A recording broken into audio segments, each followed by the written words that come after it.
This is Lisa Miller and Associates, Florida Insurance Roundup, your podcast on the people, issues, and regulations shaping Florida's insurance market.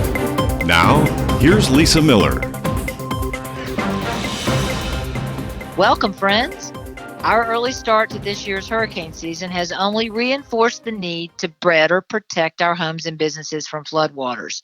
In fact, Tropical Storm Cristobal in early June left a swath of swamp neighborhoods from Florida and Louisiana north through Wisconsin and Michigan.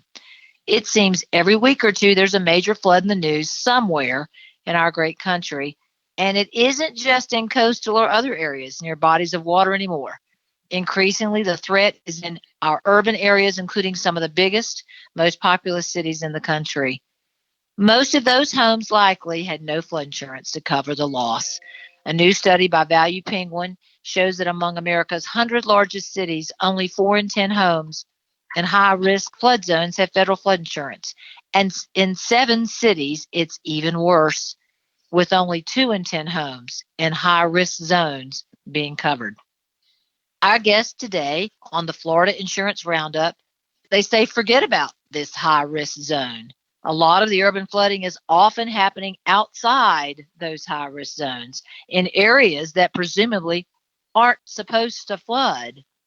Joining us is Professor Sam Brody of Texas A&M University, who is the director of the Center for Texas Beaches and Shores. His joint study with the University of Maryland is titled The Growing Threat of Urban Flooding, a National Challenge. Also joining us is Alec Bogdanoff, principal scientist and co-founder of Brazaga, a Fort Lauderdale-based firm that assists businesses and communities in becoming more resilient to the effects of sea level rise and long-term environmental changes. Gentlemen, thank you so much for joining us. Sam, where is this urban flooding occurring and why is it? Urban flooding is kind of this hidden danger among all flood risks in the United States, and it's particularly occurring in areas that are growing quickly, where development accompanies impervious surfaces such as roadways, driveways, parking lots. And because of this, the natural drainage pattern is changing, and we're seeing flood impacts in unexpected areas, sometimes miles outside of the FEMA-designated 100-year floodplain. And you know what's so interesting is I think when we hear the FEMA 100-year floodplain, many people think if I'm not in that plain, I'm okay. So to clarify, urban flooding pertains to rain events and not the so-called high tide or sunny day flooding like we see some of our South Florida folks. Isn't that right? In our study, yes. So we're looking at episodes of heavy, both chronic and acute rainfall.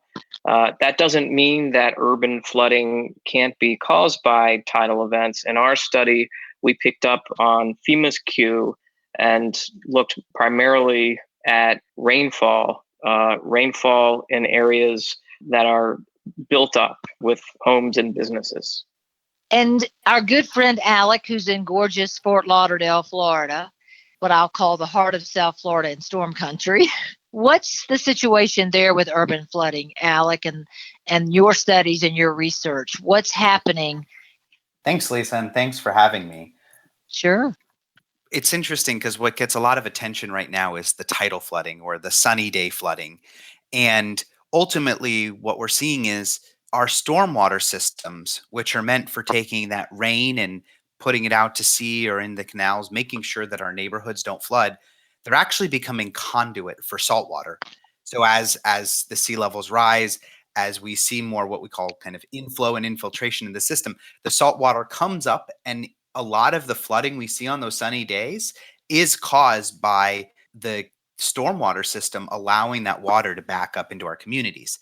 The challenge then comes if you end up with a high tide sunny day flooding example, and instead of it being a sunny day, it's a rainy day, you now have to wait for the tides to go down before that water is going to go out. And so we're beginning to see more of these compound flooding examples that Sam alluded to, where you have high tide flooding, which coincides with rainfall, and really are only, until we have a substantial modifications to our system, we really just kind of have to wait for the tide water to go down. So in essence, whenever the water falls from the sky, it's not like that rainwater decides to coordinate with the tides. I think what the two of you are talking about is that this phenomenon is greatly affecting businesses and homes to the point where I think it should become a part of the conversation when it comes to insurance to cover the losses that occur when the rains and the high tides don't coordinate, if I can say it that way. So, Sam, you hear about the flood protection gap, that difference between, what the policyholder or the homeowner has and the actual value of their flood damage. And I know in Hurricane Harvey, the estimated insured losses were like $30 billion, but the overall damage was 3 times that, almost $90 billion. So more than 75% of those flooded properties had no flood insurance. Do you believe that some of that flooding certainly came from the urban areas that you talk about in your report? I do. I think the research shows that's definitely the case. To give you an example, we saw neighborhoods that were miles away from any known flood risk zone, but those neighborhoods were surrounded by sound walls, were bifurcated by roadways or railroad tracks. Those are all built environment barriers, so that these features of the built environment are creating the flood hazard and the associated impact. They're either exacerbating or entirely creating the situation of risk. And FEMA's models, which are all based on stream channels, don't account for those growing areas of risk and impact. Harvey was obviously one of the biggest urban flood events in U.S. history. What it did in my mind was it brought to light a lot of these underlying conditions, and it's a confluence of factors. It's built environment variables, it's aging stormwater infrastructure, it's rising sea level and more intense episodes of rainfall. All of that coming together is showing these trends that more and more people are being impacted by floods that don't have insurance, that don't have the communication from their local governments to prepare and mitigate against potential flood risks. And so that the impact and economically is growing over time. Throw that into situations like Miami-Dade and parts of North Carolina coast and New Orleans, where it's rare, but there is a threat of what Alec rightly calls compound flooding, where you have a tidal event on top of a heavy rainfall event. They don't even have to co-locate geographically. You could have a 1,000-year rainfall event in a coastal watershed 50 miles upstream that sends more water, volume and velocity of runoff downstream into a tidal event. And there you have a collision of different flood risks that causes real devastation, mostly to low-lying coastal communities. So, Sam, you did a study following that, and I'm going to hear from Alec in just a second, where 400 respondents from all 50 states responded to a survey on the size of our country's urban flooding problem. What did you find out? And did anybody make any great suggestions on how to fix it? Because I'm going to have Alec talk about that as well. Sam? Yeah, so our national study with Jerry Galloway at University of Maryland had 3 components. The first was looking at historical data analysis at different spatial scales. The second was outreach and communication. And the third was a nationally representative survey that Dr. Galloway was the point person on. And we were surprised at what we found. For example, 83% of respondents indicated they had experienced urban flooding in their communities. Almost half indicated that the flooding occurred in numerous areas throughout their community. And to me, the number one surprising result among all the results was that 85% of respondents across the country experienced urban flooding outside of the FEMA special flood hazard area, which means this is a problem. It's growing nationwide. There are hot spots like Miami, Palm Beach, Houston of urban flooding, but this is something that needs to be addressed at all scales, starting from the national level down to the local. And Alec, he keeps talking about Miami-Dade, which is your neck of the woods. I know Brazaga, your firm and your colleagues are screaming from the mountaintops, if you will, about what we can do about this. Talk to us about what's going on in your orbit, trying to mitigate urban flooding, talking to policymakers, sounding the alarm bell. What are you doing about it? One of the interesting points that Sam made, and it's a communication challenge, is, really the flood zones with FEMA are binary. You're either in or you're out. But we've worked with clients who are like, oh, I'm in the 100-year flood zone, right? So they think they have a 1% chance every year. But the reality is you can be in a much higher risk zone within that 100-year flood zone than kind of FEMA dictates from their maps. And this is a hard thing to communicate sometimes with residents, with businesses, that you may actually even have a higher risk than 1 in 100 just because you're in a special flood hazard area. And I just wanted to see if Sam had anything to kind of add on that before getting into the solutions, because that's a challenge we deal with a lot.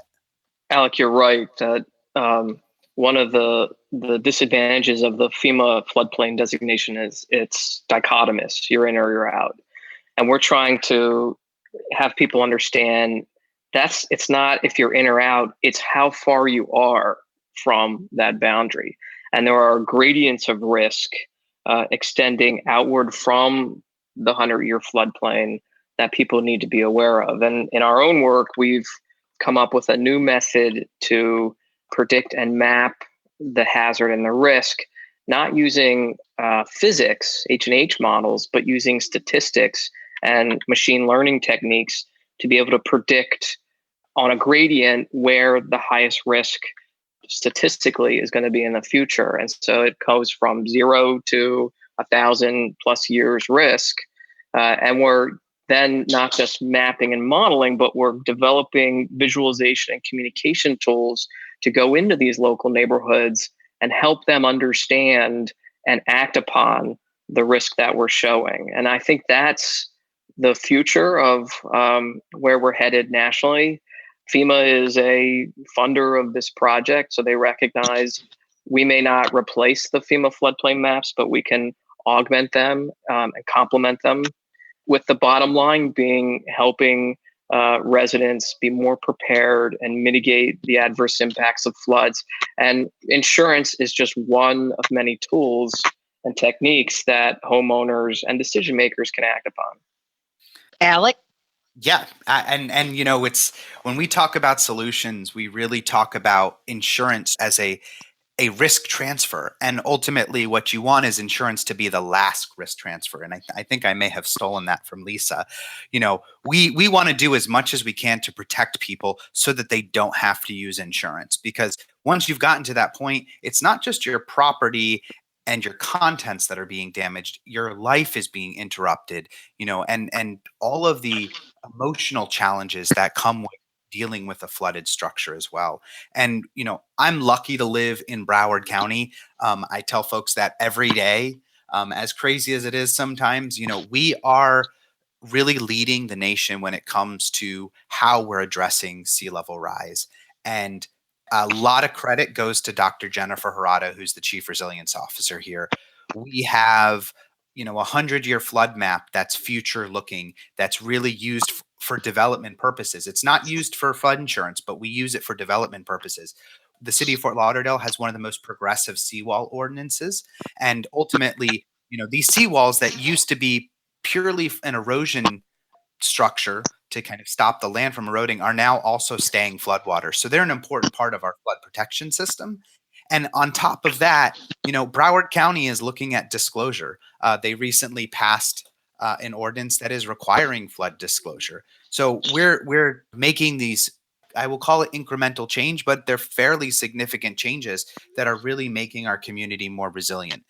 And we're beginning to now get to a point where we're putting infrastructure in the ground. Obviously, everyone knows Miami Beach has already done that.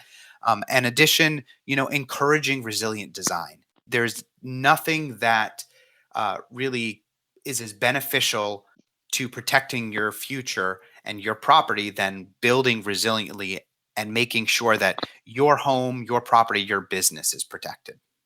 So we know that this resiliency is the buzzword, which back in my day it was called mitigation, and which is still there, but resiliency is the word of the day. And we know the federal government has created a program dealing with building resiliently. So over to you, Sam. Texas, Alec in Florida, two coastal states. What is the action plan going forward? When the federal government comes out with what's called the BRIC program, building resilience in communities, if I'm not mistaken, there will not be enough money. We know that. Whatever the allotted amount is, there's going to be more people that want that money than not. If you were king for a day, Alec, what criteria would you use to evaluate who gets federal assistance or federal funds or grant funding, et cetera, to make these buildings and these applications more resilient and decide who gets what to make it happen? How would you do that, Alec? You have asked the $1 trillion question, we can call it. How do you begin to create an action plan that really looks at what is more important than others? I think the challenge with that is we really think in political boundaries as a society, and water doesn't care about political boundaries. If you build resiliently in one community, build higher in one community, you could end up hurting another community. And I really think we need to focus on projects of regional importance that one community cannot do on their own. This is really how we're going to build resilience in communities, is by thinking regionally. And the example I can give you is right here in our own backyard, which is the Central and Southern Florida flood control system. It was a system built by the federal government, and it's arguably one of the most complex flood control systems in the world. It goes from Lake Okeechobee south. We have thousands of miles of canals, but these canals are protected by what we call salinity control structure, flood control structures. And right now, a significant number of them are at risk of failure because of sea level rise. So even if communities like Fort Lauderdale, like Parkland, are taking the right approaches, if we don't think collaborative, we don't think regional, we're not going to be resilient, even if we want to be. Sam, what do you say to that? Alec is absolutely right. If we don't think regionally, we're going to come up with the wrong answer. And there's been a long history of watershed-based planning and conservation in Florida. Texas, after Hurricane Harvey, really had a wake-up call. It was a real triggering event. And coming out of that is a new program led by the Texas Water Development Board, where they've carved up the state in watersheds, and they're creating plans around these watersheds, participatory, collaborative plans, with the sole purpose of understanding better and planning for the unintended consequences of developing upstream, putting more water downstream and causing impacts for downstream communities. So I'm really elated to see that happen in Texas. It's happening in other parts of the country as well. I blame it on strong leadership and the biggest storm Texas has ever seen, and the country's ever seen, in moving that along. It's part of a larger initiative in Texas. Again, to pile on Alec's great comments, that in insurance and the way we've operated in the past is reactionary. So insurance instrument implicitly says, you're going to flood, we're going to pay you to rebuild. And we're trying to move places like Texas and other places away from this reactionary model of mitigation and more towards a proactive, protection-based approach, which says, we hope you don't ever need to use insurance because we're going to create policies, techniques, and solutions to ensure that you're not going to flood in the first place. And we're going to protect you. And that shifts the focus more towards planning and avoidance, more towards infrastructure that takes a regional approach, and looks outward and understands the impact of changing climate and future human conditions on the coast.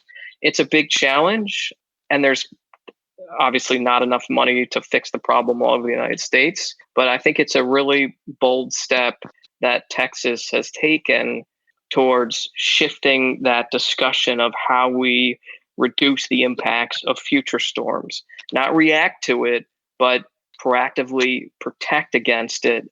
And over the long term, there's going to be less need for federal funding, outside support, because these communities will be more resilient in the first place.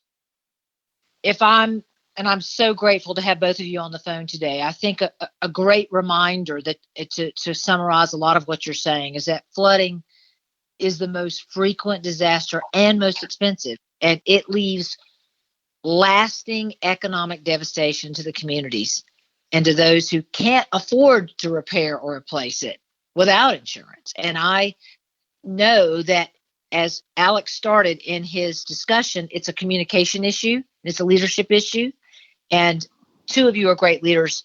Sound the alarm bell. Keep up the great work. So I want to thank you for taking the time to talk to us. I know our audience is going to be following your work. I hope they do.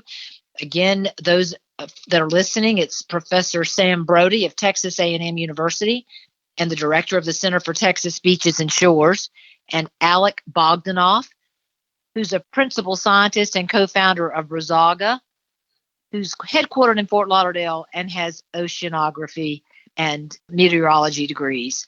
So these are scientists that speak English. And often I say, tell the truth, when sometimes it's not very popular. So Sam, thank you for being here. Thank you for having me, Lisa. And Alec, as always, it's a pleasure. Always a pleasure, Lisa. Thank you. Just to remind those listening, if you don't have flood insurance, your possessions, your life savings, everything's at risk, and we are on the hook as a taxpayer to subsidize those neighbors without flood coverage. And I think every day it's incumbent upon us as Floridians and Americans to ask our friends and family, do you have it? And when they say, I don't live in a flood zone, we say what Sam said, the water doesn't understand a line on a map. So the heavier weather, greater frequency and severity of flood events, we're learning over and over again what it means that just because it says you're not in a high risk area doesn't mean that you're not high risk. So I just want to share with our listening audience that we are doing everything we can in the Florida Insurance Roundup and with our team. And we'll have a link to all the information that we've discussed here today. And we take the notes so you don't have to. And we invite you to like our podcast and to share it with your colleagues and friends on your own social media platforms. And of course, nothing makes us happier than to hear from you. What's your flood experience or suggestions? You can call us and leave a comment or question on air right here at the Florida Insurance Roundup by dialing 850-388-8002. That's 850-388-8002, or send me an email, lisamiller@lisamillerassociates.com. And with that, that's our Florida Insurance Roundup for today, and I appreciate you being a part of it. And remember, at Lisa Miller and Associates, we've got a passion for policy and client success.